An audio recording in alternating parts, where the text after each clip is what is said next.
ooh, it brings up so many feelings. I think last season was really hard. What's harder than living it in real time is watching it back in the edit, which isn't a natural way of living. So my whole family is going on a trip to Cabo, but 3 days earlier, before the trip, Kim and I have this heated phone call.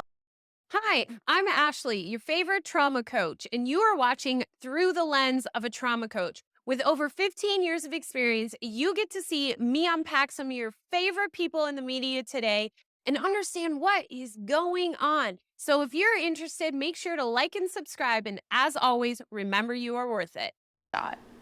So it's like, you know, I would love you to come with me. I mean, I know that's not what you want to do, but I always want you to know you're invited. And like, Thank you. I'm a little Dolce'd out, so I probably won't come, but I'm always supporting you of like what you're doing. Yeah. Extend the olive branch to Kourtney and ensure that everything is still wonderful. But is that really her intention? What I see here is that it was really a CYOA, a cover your own ass phone call. And when we're coming from a place of fear, which is cover your own ass, that is exactly what we're going to get. So with my clients, I'm always like, when you are making a decision to rectify something with someone, check your intentions. Because if your intentions are coming from a place of fear, then that's what you're going to get. Fear is attack. You are going to be met with attack from the other person instead of a place of love. And how could Kim have done that? Well, she could have checked herself if she wanted to and asked herself, what is my intention of inviting Kourtney and calling her to this trip to Milan with me when it has everything to do with what I know she's upset about? And I've rewatched the tapes as well and also feel upset because I see that we talked crap about each other and it's now been broadcast the entire world. But in fact, she was fishing. She was fishing with Kourtney to see if Kourtney felt the same way about rewatching the videos. So this was not your typical olive branch, I don't believe. Post in the comments below, do you think this was an olive branch? And then essentially you'll see, we'll continue watching the video here, how it plays out. A conversation that began with fear continues in the state of fear. Now, if she really just wanted to extend the olive branch, then you would see that this conversation wouldn't have continued to go the same way. And her intention would have been that from a place of love. Like, I just really care about Kourtney and I want her to come with me on this trip and help me celebrate this huge, collaboration I have with Dolce. But in fact, you will see that is not the case. So let's tune back into the conversation between Kim and Kourtney. I got worked up watching the episode and watching the cuts, so I can only imagine. I see both sides. Like I said, I think like you think things, so you're getting riled up. I think things, so I'm getting riled up. I'm actually not riled up. I just think it makes me not want to be around. We should have a conversation about it because I got worked up when I'm like, wait, nothing happened at the wedding. It wasn't even a conversation at the wedding, I think it was what you saw at the wedding because no one had any interest before that. Like you're missing the point. But isn't the point about the clothes and you're talking about the looks? I steered away. I did what It's not about the clothes. Kourtney, it's not that original. Everyone does 90s. Like, it's not a new concept is what I'm trying to say. And there's only so many looks to pick from. You're talking about the bullshit details because it's all your egotistical, selfish mind can think about. You cannot stand someone else being the center of attention. You came to my wedding. You couldn't be happy. You complained from the second you got there till the second you left. That's what it's about. Forget about you couldn't be happy. You couldn't be happy for me. You couldn't be happy that I was the center of attention and you would need to be a part of it.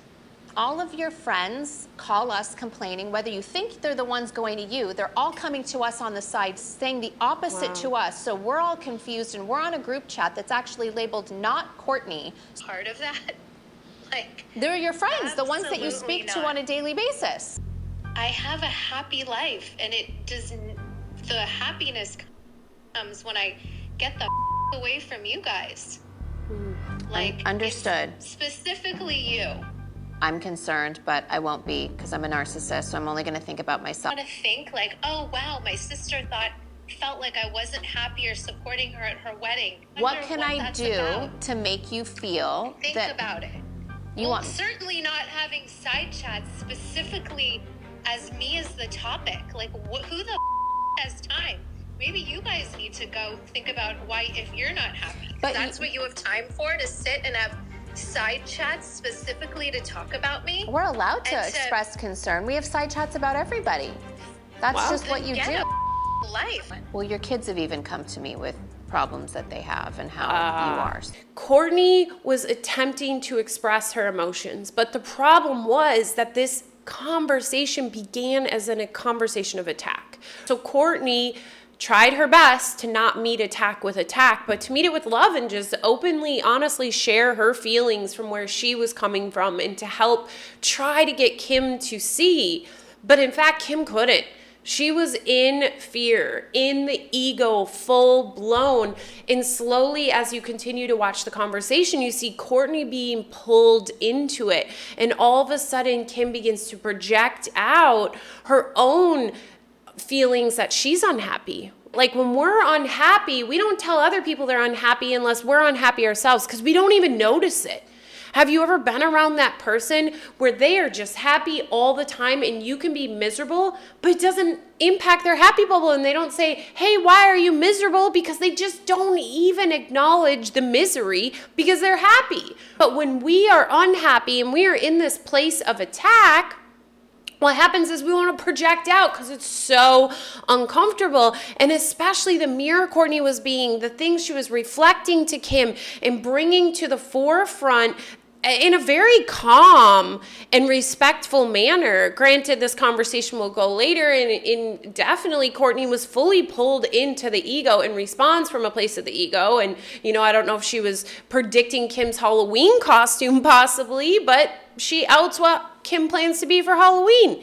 So essentially what we can see in this conversation is your typical projection of your own internal dialogue on someone else, and then your inability to pull yourself out of that state of fear and then just to attack. I mean, it starts out first with the Dolce & Gabbana and, you know, how it was the clothes. And then Courtney's like, it's not about the clothes. And then Kim's like, everybody does 90s, Courtney. Like, this isn't something special. Well, Courtney just told you it's not about the clothes, but she just can't even hear what Courtney is saying because she's already made up her mind that this conversation is for me to ensure that I uphold that I'm not in the wrong here. I didn't do anything wrong. It even goes into about how she was unhappy at the wedding, and Courtney does a very good job of articulating that, and Kim almost owns up to it, but then backpedals. And she really puts the focus on not liking the way Courtney's aesthetic of the wedding looks, and that she tried to hide it. Well, to be honest with you, this isn't your wedding, and whether you like it or not isn't going to impact your ability to enjoy it. Let's be honest. Come on, they spent God only knows how much money on that wedding. I'm pretty sure it was an enjoyable wedding. So in the end, Courtney is really trying to take, I wouldn't say like be the bigger person, because that's not where it's at here. Because also we have to look at Courtney's side of the street in this. And though she is trying her best to maintain her composure and to really just articulate how she feels, she does place a lot of weight on Kim and her response to the wedding and that dictating how her wedding went. So reality is Courtney didn't see any of those things until the videos were played back. Right? So in the moment, my understanding is that, in fact, Kim didn't ruin the wedding. Yes, is Courtney upset? But she wouldn't be upset if Kim's opinion didn't matter so much to her, Kim's approval. And if you look at the whole lifetime of the Kardashians, it's all about external approval, whether it's from one another, whether it's from the public, whether, you know, it's from God. Whatever it may be, they're constantly seeking this external validation to feel good about themselves within. And this is really played out on both sides within this conversation. So if I were Courtney or working with Courtney, I would really encourage her to get deep on the why. Why is it so important what Kim cares about your wedding? Why is it so important that Kim was happy at your wedding? Why is this so important? Why does this impact you? Because ultimately, at the end of the day, everyone, the only thing we have control over is our perspective. The way we feel within, the way we perceive those things outside of us, the way we perceive other people. But what happens is if someone is a mirror for us and we already feel a certain way inside, then when they respond to that, it activates it and it causes us to be upset. So an example could be maybe Courtney didn't feel her wedding went exactly as she wanted it to, or maybe she did some things that weren't in alignment with what she wanted for the way it looked and was questioning it. And then by Kim reiterating that, it caused upsetness because she wasn't able to hide from it anymore. When someone is a mirror to you, you can no longer hide from it. Certainly not having side chats specifically as me as the topic. Like, who the has time? Maybe you guys need to go think about why, if you're not happy. But that's what you have time for, to sit and have side chats specifically to talk about me? We're allowed to express concern. We have side chats about everybody. That's just what you do. Life. I don't have side chats about anyone. Well, your kids have even come to me with problems that they have and how you are, so. Is that helpful? You're like adding it into a fight to like have a side, like it's you and my friends and my kids and everyone against me. It's like you're just a witch and I hate Halloween you. costume. Okay. That's where Courtney obviously outed what Kim's Halloween costume is already, like, 30 days in advance. Wow.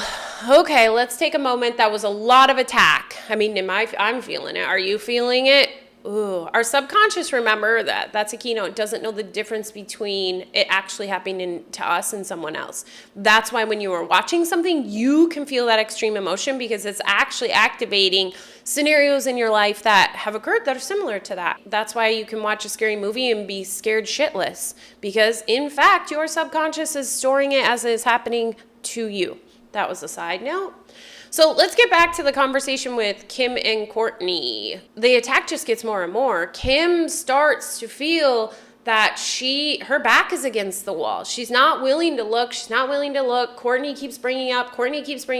So what do we do when our back's against the wall? We just start. We know how to hurt people. And Courtney has referenced, and I think she'll reference it again, that she goes to therapy for this. This is the way in which the Kardashian women have tended to interact, is like, I'm going to say some really fucking hurtful words to you. And that statement that we learned as a child is bullcrap. Sticks and stones may break my bones, but words will never hurt me. Words are like so hurtful. But the interesting thing is that when you say words to others, you're actually hurting yourself because your subconscious knows that they are you and you are them. So really in this conversation, Courtney's attacking herself by attacking Kim, and Kim's attacking herself by attacking Courtney. So really neither of them are gaining anything from this conversation, and ultimately they're causing a lot of pain to themselves and to one another in this process. And Kim pulls out the golden card. First, she tries the friends. And to be honest with you, Courtney, if you watch this, you don't need those friends. Like if they've got all these side chats with your sister about you called not Courtney, like those aren't the friends you want in your life. But the reality is when you run in that group, you tend to get a lot of friends like that. It's not focused on, I care about you. It's focused on, how can you help me move up this ladder? And at any point, if me throwing you under the bus will help me move up the ladder, that's what I'll do. So that's another side note. And there's your free advice, Courtney. But the friends thing, we throw that in. Friends and family. We're all worried about you. We believe you're unhappy, which again, projection. And then it's not working. Courtney is still maintaining some composure. She's not crying yet. So let's grab the golden ticket. Your kids.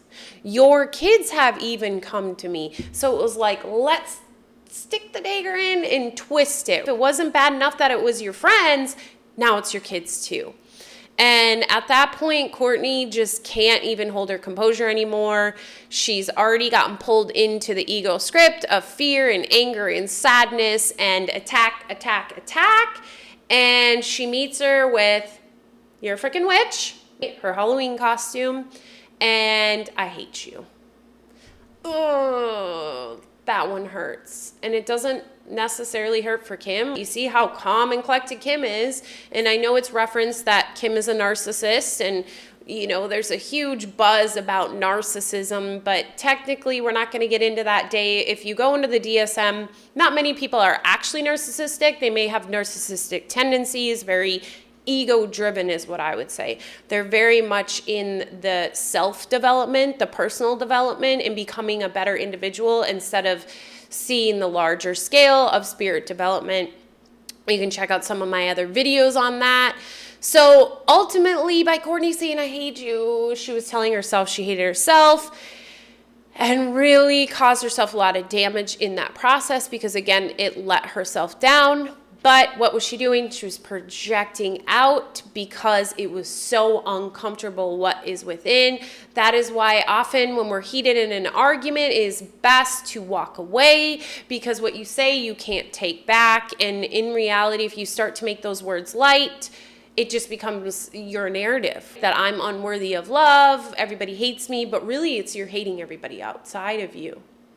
So ultimately, let's go back again. When we look at the whole conversation of the two of them, would you, comment below, would you categorize this as an olive branch extended by Kim, or would you call this a CYOA, cover your own ass? Was this a fishing expedition by Kim to, in turn, understand how Courtney reacted to watching the clips? Because she knows she saw clips, and she of course tried to take in the beginning that I felt sad too, like wasn't happy with what you said about me, but really she got to see how she was captured on camera and knew that ultimately it was not a cool way to show up. And instead of just saying like, "Hey, I suck," like the way I showed up is not how I want to show up for you, because that's not how I would want you to show up for me. But instead, we can't own that, and we've got to attack, attack, attack, which in fact, she's just attacking herself because she feels like crap about herself. So let's see what the two of them comment on this debacle and kind of where they're at now. I would assume this is going to be an ongoing spectacle of season 4 of the Kardashians. So let's check her out.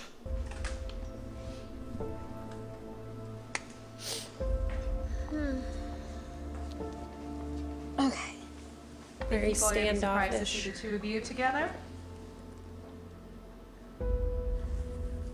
We're like, crickets.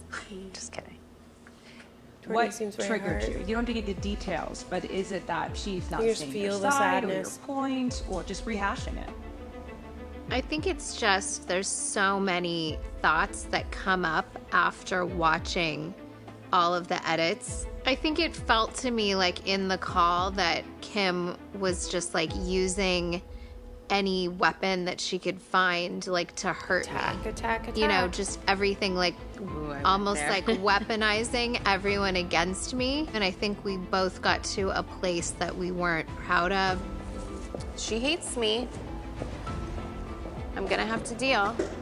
I think the phone conversation was really hurtful, and I felt reminded of this characteristic that has been in my family for so many years, where we say mean things to hurt each other. And it's what I work hard at in therapy to change. And when I'm reminded of those types of things, it really is hurtful. Like, why would my family treat me that way? And then I want to protect my energy and be around activity and good vibes, and Palm Springs with my husband is where it's at. Okay. That is the ladies' reactions. Let's dig a little deeper into this. So essentially, what's happened here is, you know, Courtney shared she's in therapy. I'm guessing all of the girls are. They're inner child has been begging for a long time for them to show up. So reality is that Courtney's in the process of creating a new identity for herself within the family. And what happened in this conversation is, in my speculation, is the family is seeing her change for the better. But the problem is when you're sitting in the shit and someone starts to crawl out of the shit, that is when like truth comes out, right? We always say that statement, a true friend is with you when times are low. BS. BS. A true friend will stay with you when you are on the road up and you are flying high. And I've experienced this personally as well, where when I was down, I had an amazing friend. She was there for me all the time. And as soon as my life started to turn around, she was out in a matter of seconds. Because it is so much easier for us to relate with people in misery when we're in misery ourselves than it is for us to relate to someone and to support them when they're on their way up. So what I see here is Courtney's doing the work to try to undo those narratives that that family has and to rebuild her place in this family. And Kim attacked in that conversation and essentially brought Courtney back into her old role. And I think that's why Courtney shared like, hey, we both got to a place we're not happy with. But when in fact, she is actively trying to work. So when we're trying to rewrite our narrative and to shift what our role in a family or a close relationship looks like, it's often hard if you keep dabbling in it. A lot of times we need to do a lot of work on the side on ourselves, because the reason why we have that role is because of our own narratives playing within. No one's making us do that role, but we need to unpack the things that are causing us to stay in that role as an individual. And then we can slowly, my mentor used to call it, go back into the arena. Like when you go home for family Christmas or whatever, you're back in the arena, you have new skills, and you just get aware. So hopefully from this call, Courtney got awareness around where she's easily sucked back in and how she could have maybe ended that conversation earlier, or not even picked up the phone if she was feeling a certain way, but to allow herself to continue to build that strong foundation in the new place in which she wants to be, the new situation within the family. So that is what should we just call it, like the fight heard round the world? I don't know. It's the Kardashians, the family we have learned to love and hate all at the same time. The family that most of us who are in my generation have grown up with. We have watched them all the way from the O.J. Simpson trial till Kim's sex tape and so on and so forth. My plan is, if you love this, click subscribe and follow, turn on your notifications, and we will continue to do this weekly. We are in season 4 of the Kardashians, and let's continue to unpack what is going on and how, in fact, we can learn from watching the Kardashians and the shit they're going through. So thank you so much for tuning in on Big Miracle Energy YouTube channel, where we are actually taking the skills that we learn day in, day out and watching them being applied to our favorite family, the Kardashians. So make sure to like and subscribe so that you can stay up to date, because we are in a new season, season 4, and I'm sure it is just going to get thicker and thicker, because the Kardashians never tend to disappoint us in that area. And comment below anybody else you see out there that you would love to see the skills that we share on Big Miracle Energy applied with your favorite families on television or in the news, because that's what we're here to provide you. So much love, and as always, remember you are worth it. Again, remember to like and subscribe. Bye.